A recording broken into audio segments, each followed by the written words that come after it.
Assalamu alaikum. This is Muqtadi Sheikh. I am from Shirazganj. I am teaching accounting for BBA.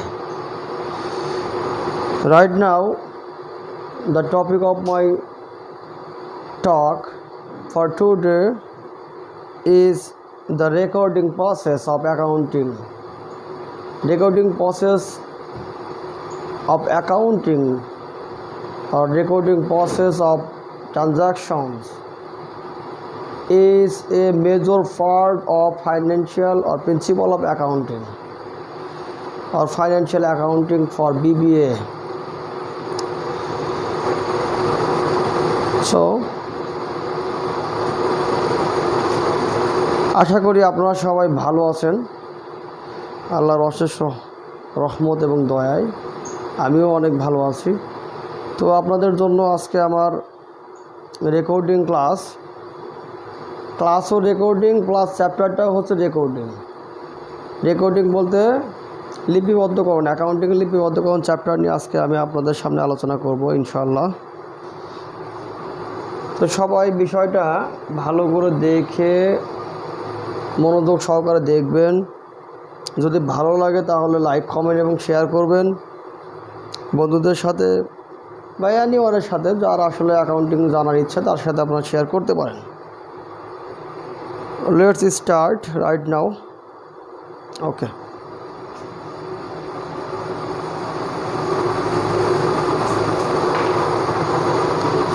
Recording process এর বাংলা হচ্ছে লিপিবদ্ধকরণ।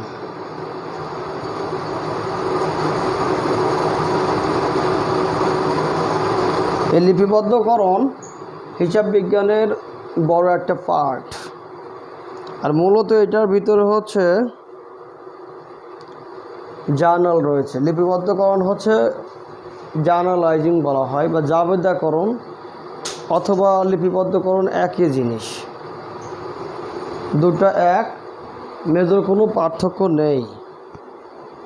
এখানে লিপিবদ্ধ করতে হবে, কোথায় লিপিবদ্ধ করব সেই বিষয়গুলো আমরা এখন আলোচনা করব এবং তার ধাপ আছে। অবশ্যই লিপিবদ্ধ করার কিছু স্টেপ আছে, কিভাবে করতে হবে সেই জিনিসগুলো আমরা এখন দেখব।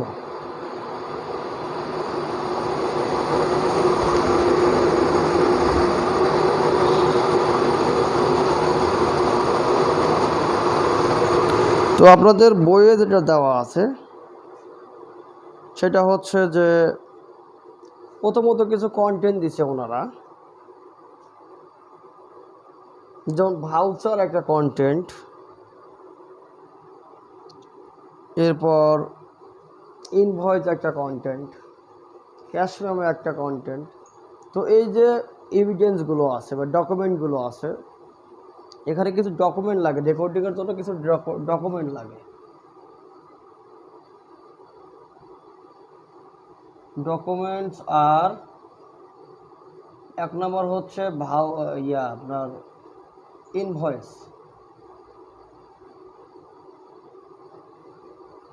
ইনভয়েসের বাংলা হচ্ছে চালান। দুই নম্বর হচ্ছে ক্যাশ মেমো, এটার মানে হচ্ছে নগদের রসিদ আপনি বলতে পারেন। এটা বাংলা সাধারণত ক্যাশ মেমোই বলা হয়, তবে ক্যাশ মানে নগদ আর মেমো মানে হচ্ছে একটা পত্র, পেপার। তিন নাম্বার ভাউচার,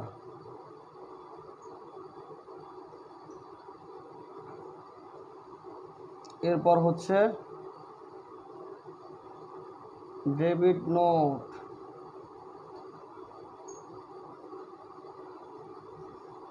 এরপর ক্রেডিট নোট।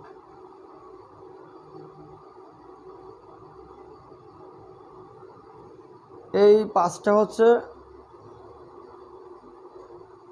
ডকুমেন্ট। এখন এই ভাউচার হতে দুই প্রকার, একটা ডেবিট ভাউচার, এটা আবার দুটো আছে, একটা হচ্ছে ডেবিট ভাউচার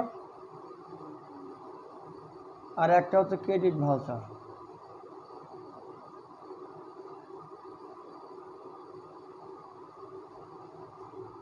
সরি।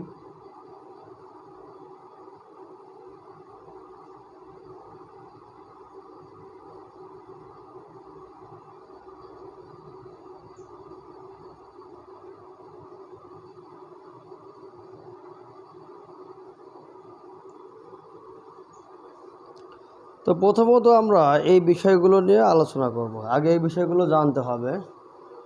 আপনারা এগুলো স্ক্রিনশট দিয়ে রেখে দেবেন এবং খাতা কলম নিয়ে যখন ক্লাস করবেন অবশ্যই খাতা কলম নিয়ে ক্লাস করবেন। খাতা কলমে সব লেখার পরে ধীরে ধীরে আপনারা বুঝবেন এবং রেকর্ড করবেন, তাহলে সুবিধা হবে। তো যাই হোক, আমি ডকুমেন্টগুলো নিয়ে আজকে আলোচনা করব।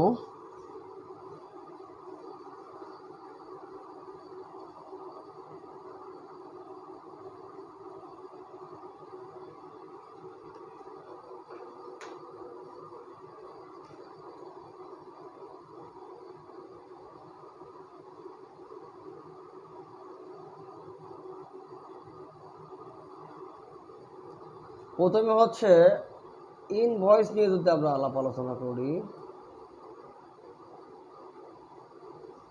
এর বাংলা হচ্ছে চালান, চালানপত্র। তো চালান বলতে আমরা বিভিন্ন কিছু বুঝি, এক একজন এক এক অর্থ বলা হয়, কিন্তু হিসাব বিজ্ঞানে চালান বলতে মূলত বাকিতে পণ্য বিক্রয় করার সময় বিক্রেতা ক্রেতাকে যে ডকুমেন্ট প্রদান করে সেটাই হচ্ছে চালান। বিষয়টা আবারও শোনেন, বিজনেস সেক্টরে চালান বলতে বলা হয় বাকিতে বা ধারে বিক্রয়ের জন্য একজন বিক্রেতা তার ক্রেতাকে যে পত্র প্রেরণ করে তাকে বলা হয় চালান। এখন এই চালানের ভিতরে কি কি থাকে? এর ভিতরে থাকে হচ্ছে ক্রেতা এবং বিক্রেতার অবশ্যই অ্যাড্রেস থাকবে, ঠিকানা থাকবে, নাম থাকবে, এগুলো তো অবশ্যই থাকবে, তারিখ থাকবে। এবং আরও একটি বিষয় যেগুলো বিষয়ের জন্য চালানটা করা হয় সেটা হচ্ছে দ্রব্যের হচ্ছে ক্রমিক নম্বর, কতটা দ্রব্য কেন বিক্রি করা হয়েছে প্রোডাক্টের ক্রমিক নম্বর থাকবে, এবং প্রোডাক্টের পরিমাণ থাকবে, দর থাকবে, টাকা থাকবে, কারবারি বাট্টার পরিমাণ থাকবে। এই জিনিসগুলো এখানে দেওয়া থাকবে, আর এর জন্য হচ্ছে চালানটা তৈরি করা হয়। তাহলে এখন আপনাদের মনের মধ্যে একটা প্রশ্ন জাগতে পারে, তো সেটা হলো যে শুধুমাত্র বাকিতে ক্রয়ের জন্যই কি চালান? নগদে ক্রয় করলে কি চালান দেওয়া হবে না? এর উত্তর হচ্ছে না। শুধুমাত্র বাকিতে যখন বিক্রয় করা হবে তখন বিক্রেতা ক্রেতাকে চালানপত্র সরবরাহ করে, কিন্তু নগদে যখন বিক্রয় করা হবে তখন কিন্তু কোনো চালানপত্র সরবরাহ করা হবে না। বিষয়টা মাথায় রাখতে হবে। তাহলে বিষয় হচ্ছে যে নগদে বিক্রয় করলে কি হবে? যদি কোনো কারণে ক্যাশে সেল করা হয়,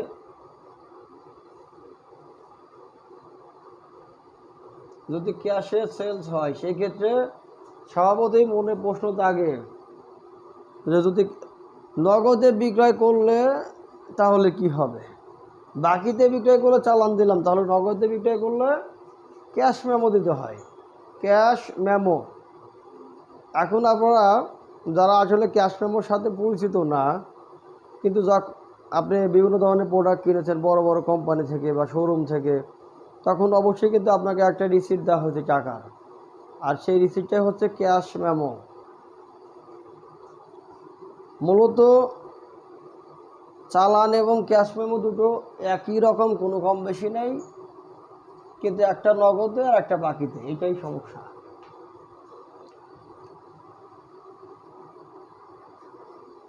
প্রথমত আমরা চালান এবং ক্যাশ মেমো তৈরি করব, যে দুটো আসলে এবং দেখতে কেমন এই জিনিসটা আমাদের জানা দরকার।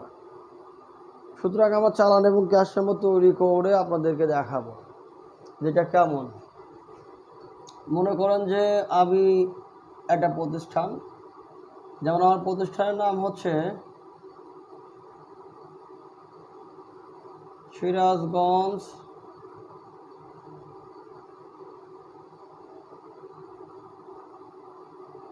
Package private programme.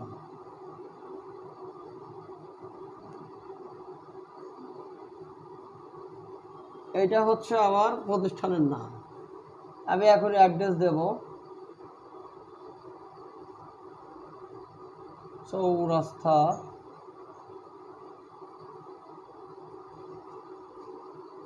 Sirajganj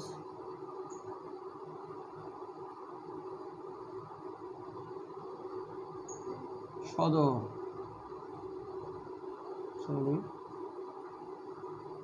Sirajganj সদর সিরাজগঞ্জ। এটা হচ্ছে আমার অ্যাড্রেস। আচ্ছা, এখন অনেকে অনেক কিছু দেয়, যার যেটা অ্যাড্রেস, যার প্রতিষ্ঠানের বা শোরুমের যে ঠিকানা সে সেটাই দেবে, এটা প্রথমে থাকবে। তাহলে আমরা এখানে বলতে পারি এটা হচ্ছে প্রতিষ্ঠানের নাম উপরে।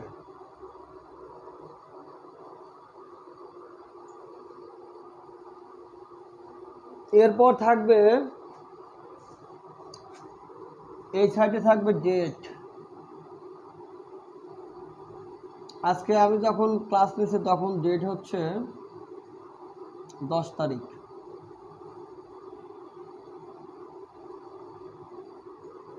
আজকে এই ডেট।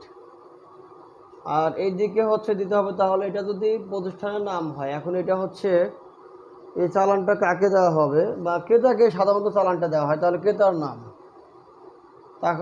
এখন এখানে লিখতে হবে হচ্ছে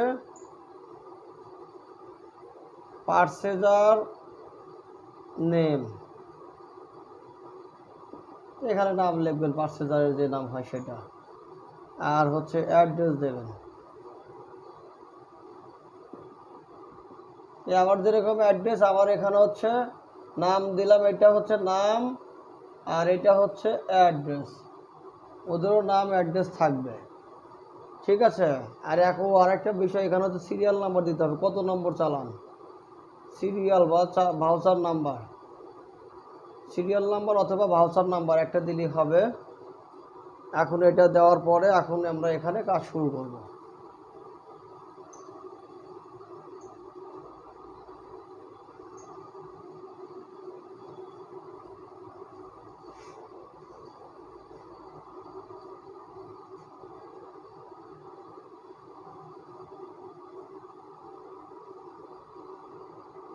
এটা হচ্ছে ক্রমিক নম্বর, আপনি ইংলিশে সিরিয়াল নম্বর লিখবেন, সিরিয়াল নাম্বার। এরপর এটা হচ্ছে এই ঘরটা একটু বড় থাকবে, এখানে হচ্ছে বিস্তারিত পণ্যের বিবরণ দিতে হবে। তাহলে আপনি এখানে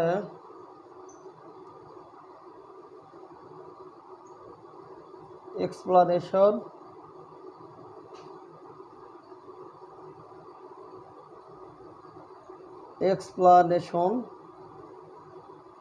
অ্যান্ড প্রোডাক্ট ইনফরমেশন দিতে পারেন, সমস্যা নেই। আমি শুধু এক্সপ্লানেশন লিখলাম। আর এখানে হচ্ছে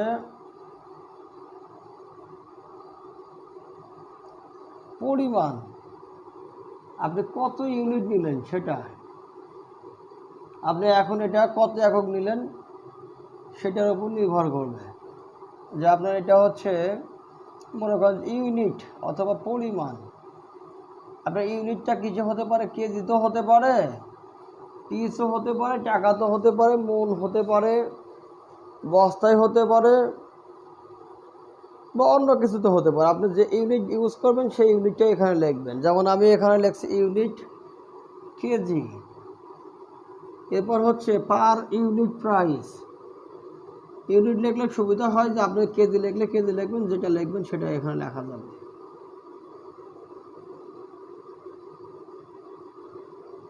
এটা হচ্ছে ইউনিট প্রাইস, প্রতি এককের দাম। এটা হচ্ছে টোটাল কত পরিমাণ, এটা হচ্ছে তার প্রতি এককের দাম। এখানে হচ্ছে টাকা, মানে যে টাকাটা আসবে আপনি ওখানে লিখতে পারবেন, সমস্যা নেই। যে টাকা আসবে আপনি ওখানে লিখে দেবেন। তাহলে 1 নম্বর আমি ধরলাম যে 1 নম্বর হচ্ছে আমি টাঙ্গাইল শাড়ি সেল করছি, বাকিতে টাঙ্গাইল কাপড় বা টাঙ্গাইল যে শাড়িগুলো আছে সেগুলো সেল করা হয়েছে। তাহলে এখন কি হবে? টাঙ্গাইল শাড়ি সেল।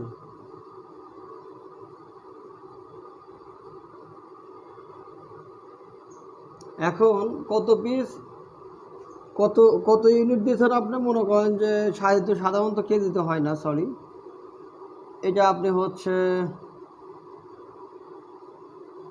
পিস, অথবা এটা সাধারণত কাপড় হচ্ছে যে গার্ড বলা হয় না, গার্ড,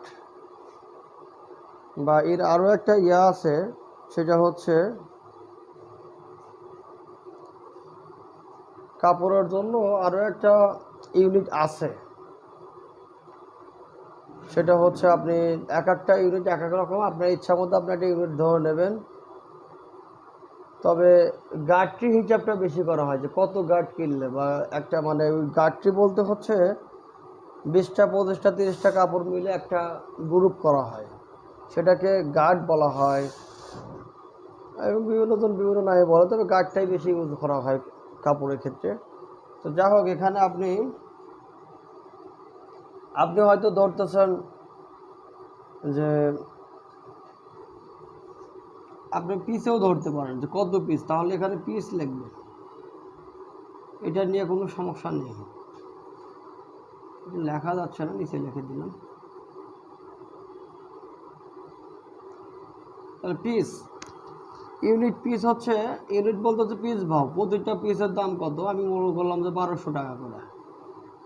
কত ইউনিট কিনলেন বা কত পিস, এখানে মনে করেন যে 100 পিস, তাহলে দাম আসবে কত?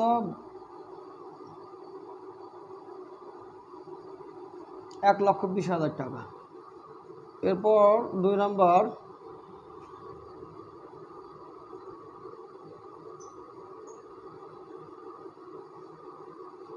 গেঞ্জি কিনলেন আপনি কোনো কারণে,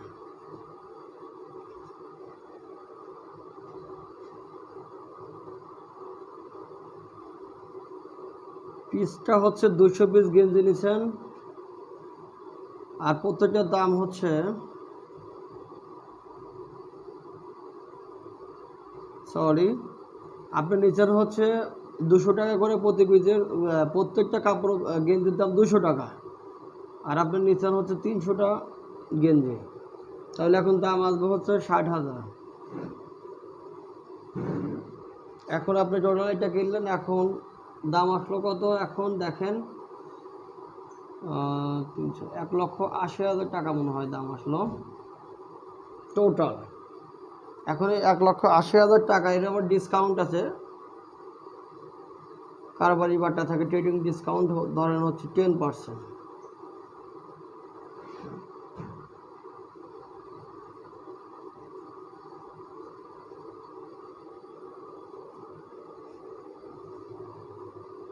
$1,80,000 টাকা 10% হচ্ছে 18,000 টাকা, তাহলে 18,000 টাকা লেস করলে কত হয়? 1,62,000 টাকা।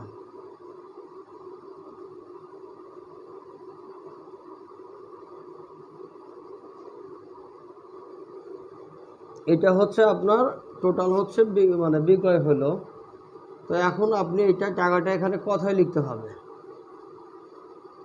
এখানে কথায় লিখতে হবে, ইন ওয়ার্ড টাকা। এটা কাজ করতে পারেন, এইভাবে লিখলে ভালো হয়, টাকা ইন ওয়ার্ড, টাকা কথায় কত? 1,62,000। তো এটা তো মিলিয়নে বলা যায় না, আমরা এক কাজ করি, 100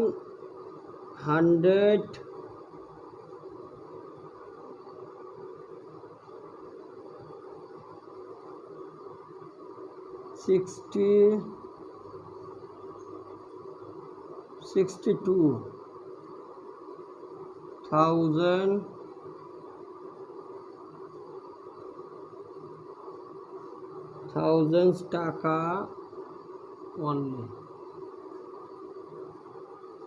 মানে 100 সাধারণত ইন্টারন্যাশনাল ইংলিশে মিলিয়ন বিলিয়ন এবং হাজারে হিসাব করা হয়, লক্ষর কোনো হিসাব নাই। সুতরাং আমি কি লিখলাম, 162 162 মানে 162,000 টাকা অনলি লিখলাম। লেখার পরে এখন এখানে বিক্রেতার সাইন দরকার, বিক্রেতার একটা সাইনের দরকার আছে, সিগনেচার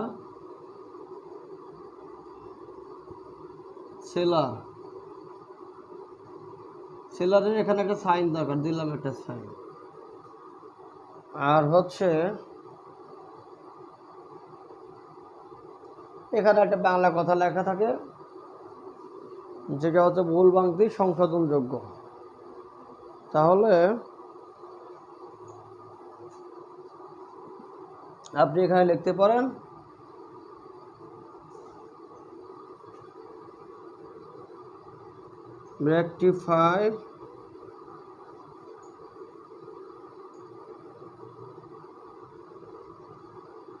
rectifiable the error বাস,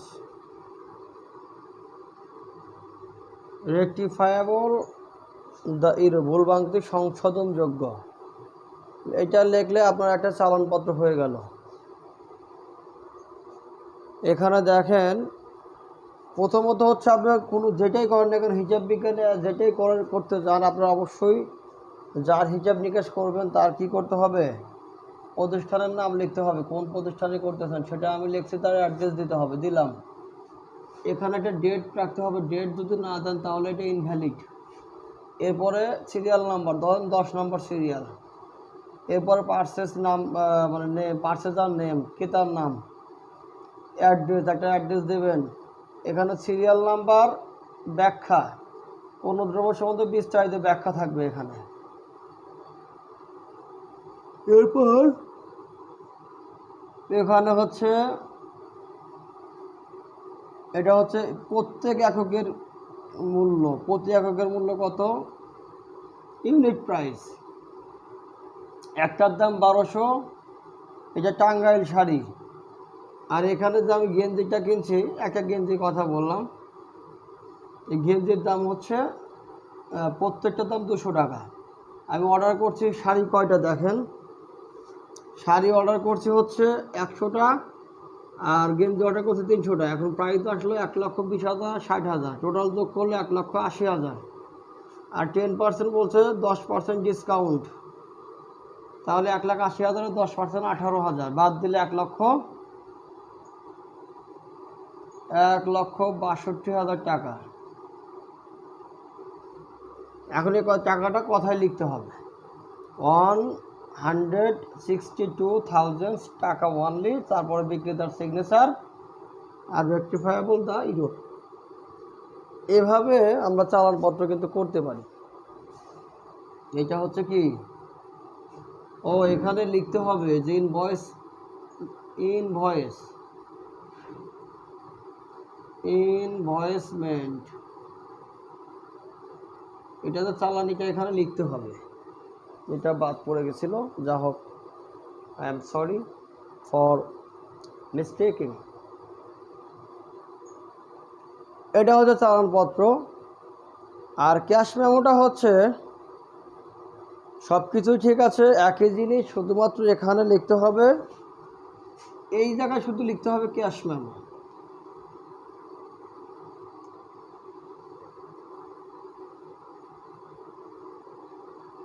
আর সব ঠিক থাকবে, সব ঠিক আছে, কোথাও কোনো সমস্যা নেই। এই জায়গায় এসে একটু পার্থক্য হবে।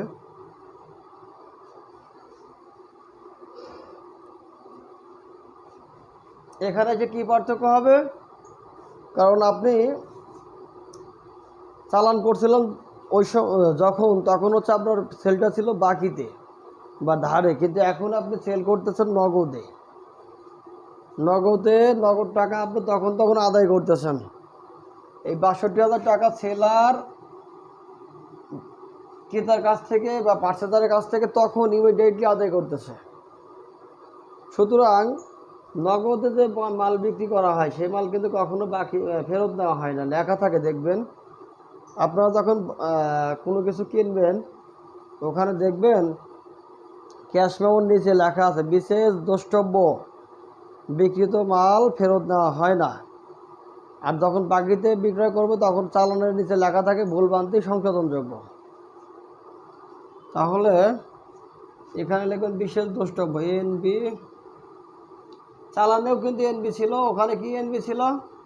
রেকটিফায়েবল ইরোর্স। আর এখানে হচ্ছে সোল গুডস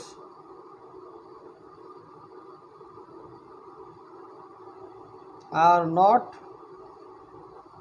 রিটার্নেবল।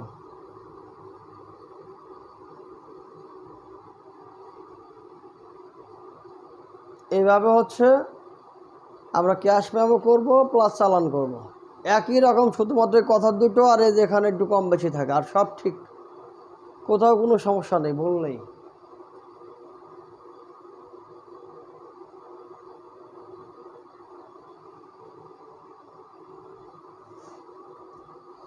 এরপরে আমরা শিখবো, আপনারা এগুলো স্ক্রিনশট দেবেন।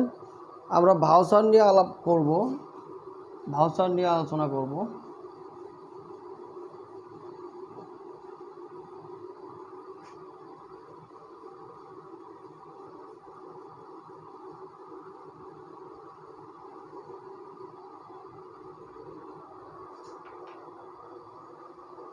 ভাউচার হচ্ছে দুই প্রকার, একটা হচ্ছে ডেবিট ভাউচার আর একটা ক্রেডিট ভাউচার। ডেবিট ভাউচার হচ্ছে খরচের বিবরণ থাকে, আর ক্রেডিট ভাউচার হচ্ছে আয়ের বিবরণ থাকে। তো ভাউচার নিয়ে যদি আমরা আলোচনা করতে যাই,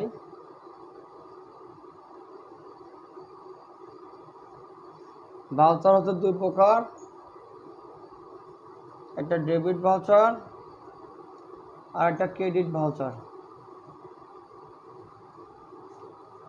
এখন ডেবিট ভাউচার কোন সময়, ক্রেডিট ভাউচার কোন সময়? ডেবিট ভাউচার হচ্ছে যখন আপনার ব্যয় হবে এবং সেই ব্যয়টা আপনি যে ভাউচারে লিপিবদ্ধ করবেন সেটা হচ্ছে ডেবিট ভাউচার।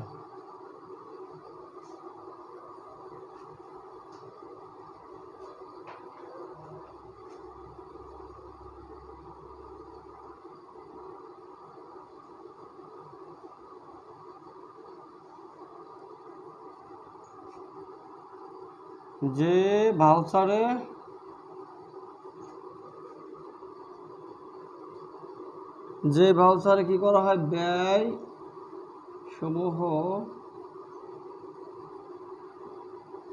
লিপিবদ্ধ করা হয়,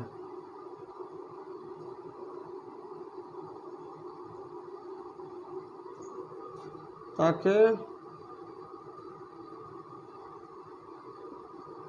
ডেবিট ভাউচার বলে। যেমন আপনার যত রকমের ব্যয় আছে, ক্রয় হতে পারে, এটা কি হতে পারে, পারচেজ একটা ব্যয়। এরপর হতে পারে আপনি বিভিন্ন স্যালারি পেমেন্ট করছেন, স্যালারি, এটাও ব্যয়। রেন্ট, ভাড়া দিচ্ছেন, এটাও ব্যয়। এরপরে অ্যাডভার্টাইজিং করছেন, এ টু জেড ইটিসি, অনেক শেষ নাই।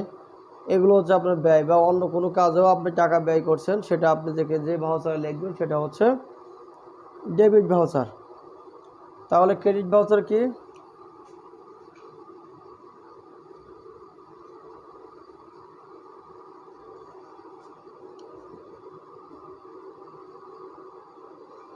যে ভাউচারে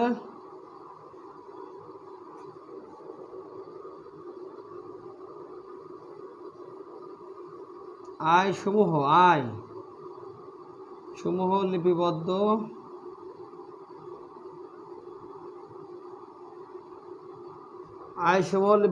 করা হয় তাকে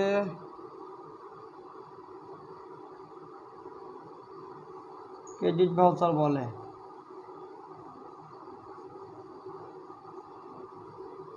মানে যে ভাউচারে আয় লিপিবদ্ধ করে, এখানে দুটো বিষয় বুঝতে হবে। একটা হচ্ছে আয় রিলেটেড যেগুলো আছে সমস্ত টার্ম ক্রেডিট ভাউচারে যাবে, আর ব্যয় রিলেটেড যতগুলো টার্ম আছে সবগুলো ডেবিট ভাউচারে আসবে। এটাই, আর কোনো পার্থক্য নাই। আর এটা লেখার সিস্টেম হচ্ছে, বা ডেবিট ভাউচারটা আঁকানো বা করার সিস্টেম এরকম।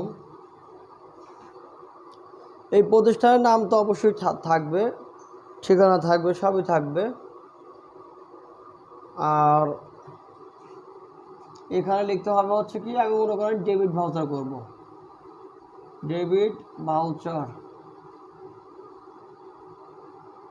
একটা কোড দিয়ে এভাবে লেখা, এভাবে লিখলে হয়ে যাবে। একটা বক্স নিতে হবে এক্সট্রা। এখন এখানে ডেট আপনি এখানে দিলেও হবে, এখানে দিলেও হবে, সমস্যা নেই, আপনার ইচ্ছা। তবে এখানে লিখতে হবে হচ্ছে রিসিভারের নাম, আরটা বড় হাতে দেবেন, রিসিভার্স নেম, অ্যাড্রেস,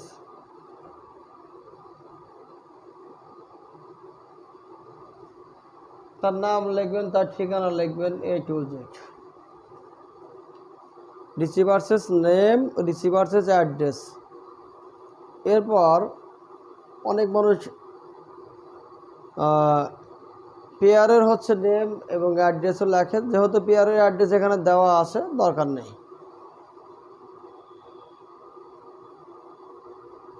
আর যেহেতু ডেবিট ভাউচার, তাহলে এই ডেবিট ভাউচারটা পেমেন্ট কে করতেছে? পেমেন্ট করতেছে যে তৈরি করতেছে, সে কিন্তু করতেছে। আর সেই হচ্ছে তাহলে কি পেয়ার। আপনি যদি এখানে পেয়ার লেখেন যে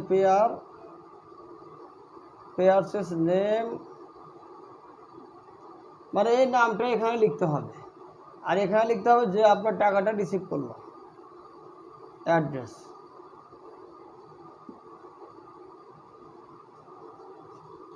ও আরেকটা হচ্ছে ভাউচার নম্বর দিতে হবে, ভাউচার নম্বর এলো। এখানে একটা ভাউচার মনে করেন দিলাম 20 নাম্বার বা 5 নাম্বার ভাউচার। আচ্ছা, এখানে ডেট দেবেন, ডেট দিয়ে দেবেন একটা, হয়ে গেল। এখন হচ্ছে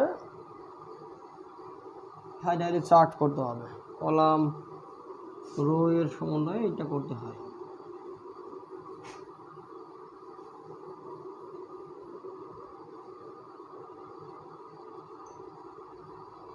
এখানে আপনি লিখবেন হচ্ছে এক্সপ্লানেশন।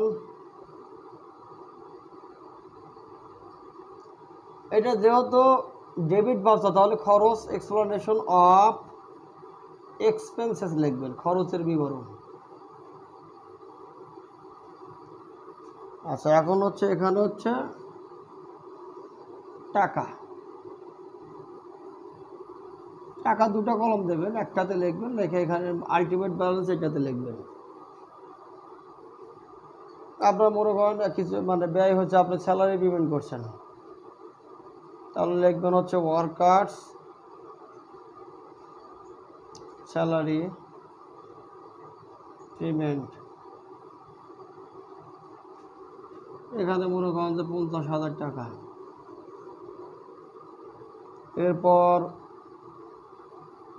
শোরুম রেন্ট,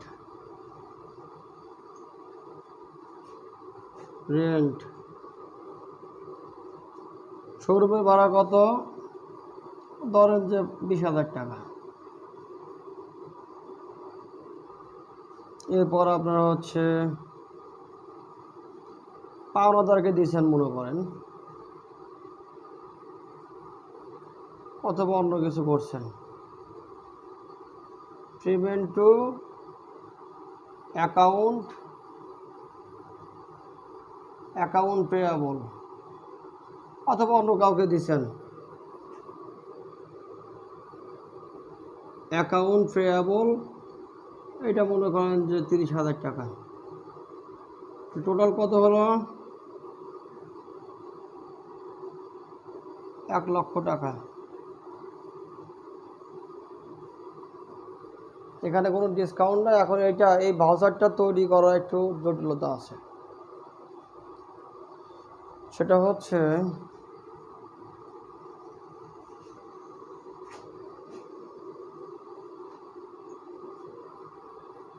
এটা একটু নিচু হয়েছে, আমার মনে হয় আর একটু উঁচু করে করলে ভালো হতো।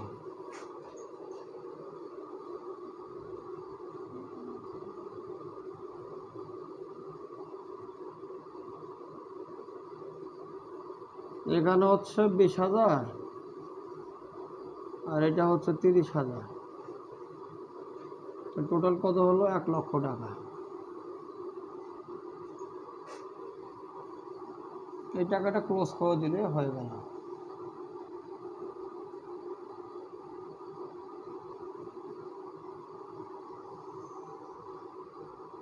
আচ্ছা, এখন এই ডেবিট ভাউচার কারা তৈরি করে মূলত সেই বিষয়গুলো লিখতে হবে। এখানে সাধারণত আপনার রিসিভারের নাম থাকবে,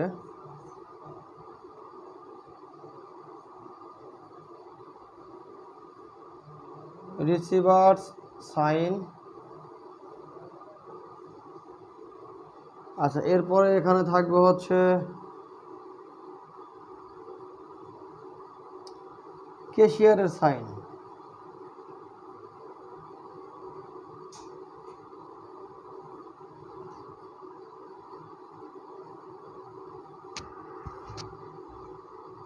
এখানে একটা ক্যাশিয়ারের সাইন দিলেন। এবার হচ্ছে অ্যাকাউন্টেন্টের সাইন।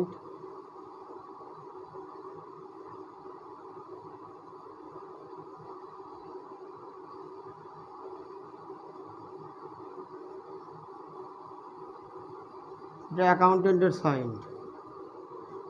এরপরে এখানে হচ্ছে ম্যানেজারের সাইন। বাস, এটা হচ্ছে কি ডেবিট ভাউচার। এরকমভাবে ডেবিট ভাউচার করতে হয়।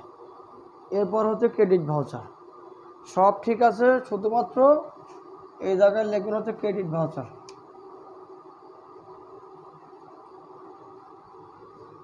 আর এখানে লেখুন হচ্ছে রেভিনিউ। রেভিনিউ মানে আয়। আচ্ছা, সব ঠিক আছে। এখানে শুধু লিখবেন হচ্ছে রেভিনিউ, আর যা আছে সব ঠিক আছে, কোথাও কোনো সমস্যা নেই, এটাই চলবে। তো যা হোক, বিষয় হচ্ছে আমরা ডকুমেন্টগুলো মোটামুটি শেষ করলাম। এই ডকুমেন্টগুলো আপনারা একটু দেখবেন ভালো করে, ভিডিওটা আপলোড করার পরে ভালো করে দেখে, এবং এগুলো অনেক জায়গায় আছে, গুগলে বলেন, ওয়েবসাইটে এই বিষয়গুলো স্যাম্পলের শেষ নাই। আপনি ইচ্ছা করলে ওয়েবসাইট থেকে স্যাম্পল হাজার হাজার স্যাম্পল আপনি কালেকশন করতে পারেন, করে এই বিষয়গুলো টেস্ট করতে পারেন, দেখতে পারেন যে কেমন, এরপর আপনারা শিখতে পারেন। তো যা হোক, আজকে ক্লাস এখানেই শেষ। সবাই ভালো থাকবেন, সুস্থ থাকবেন। আসসালামু আলাইকুম।